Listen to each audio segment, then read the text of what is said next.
আসসালামু আলাইকুম। সকলে আশা করে ভালো আছেন। আসলে প্রবাস জীবনে আসার পরে তেমন একটা স্টাডি করার সময়ও পাই নাই। আর অনেক সময় অনেকে চিন্তায় টেনশনে সময় চলে গিয়েছে অনেক। তো আসলে আলহামদুলিল্লাহ এখন একটু সময় পাচ্ছি, সেজন্য স্টাডি করারও সুযোগ হচ্ছে। তো আজকে আসলে একটা ফজর নামাজের পরে আমি একটু অধ্যয়ন করতেছিলাম ফজর নামাজের গুরুত্ব সম্পর্কে। তো অধ্যয়ন করতে গিয়ে আমি একটা কোরআন আয়াত এবং একটা হাদিস খুবই গুরুত্বপূর্ণ, যদিও ছোট। তো আসলে ছোট বিষয়, ছোট আয়াত এবং ছোট হাদিসের বিশ্লেষণ অনেক। তা আমি এটা পড়তে গিয়ে একটা কোরআন আয়াত আপনাদের সাথে শেয়ার করতেছি। সূরা ইসরার ৭৮ নম্বর আয়াত। সূরা ইসরার ৭৮ নম্বর আয়াতে আল্লাহ তাআলা ইরশাদ করেছেন, ইন্না কুরআন আল ফাজরি কানা মাশহুদা।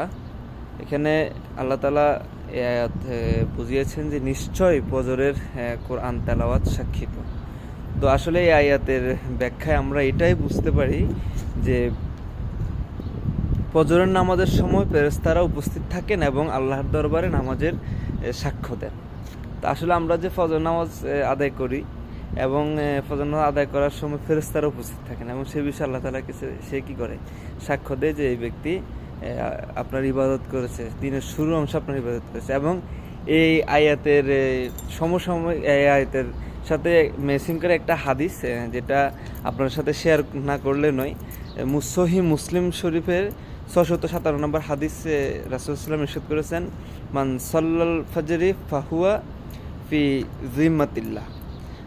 যে ব্যক্তি ফজর নামাজ আদায় করে সে আল্লাহর নিরাপত্তায় থাকে। সহিহ মুসলিম শরীফের ৬৫৭ নম্বর এই হাদিসটিতে আমরা বুঝতে পারি যে ফজর নামাজ শুধু একটি ইবাদত নয়, বরং এটি আল্লাহর নিরাপত্তার আশ্রয়। একজন মুমিন দিনের শুরুটা যদি ফজর নামাজের মাধ্যমে শুরু করে, তাহলে সেদিন তার উপর আল্লাহর বিশেষ রহমত এবং হেফাজত থাকে।